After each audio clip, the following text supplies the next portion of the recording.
વાત કરીએ નડિયાદની તો નડિયાદ એલસીબી પોલીસ દ્વારા શહેરના કમળા વિસ્તારમાં ચાલતા દારૂના કટિંગ પર જિલ્લા એલસીબી પોલીસે રેડ પાડી છે। જ્યારે એલસીબી પોલીસે દરોડા પાડ્યા હતા અને અંધારાનો લાભ લઈને દારૂનો જથ્થો મંગાવનાર મુખ્ય બુટલેગર મુન્નો પઠાણ અને ફિરોજ બંને સ્થળ પરથી ફરાર થઈ ગયા હતા।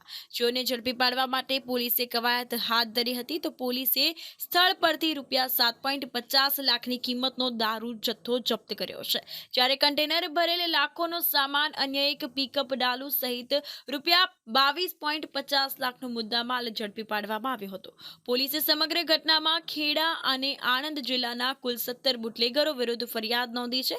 જ્યારે દારૂનો જથ્થો લાવનાર ટ્રકનો ડ્રાઈવર અને કંડક્ટર મળી કુલ 19 વ્યક્તિ વિરુદ્ધ ફરિયાદ નોંધવામાં આવી હતી। મહત્વની બાબત છે કે સમગ્ર ચરોતરમાં દારૂના વેપલા માટે છેલ્લા ઘણા વર્ષોથી નડિયાદ પંથક હોટસ્પોટ બનાવ્યું છે અને ત્યારે બુટલેગરોના ઈરાદાઓ નાથવા માટે પોલીસ દ્વારા કમર કસી નાખવામાં આવી હતી।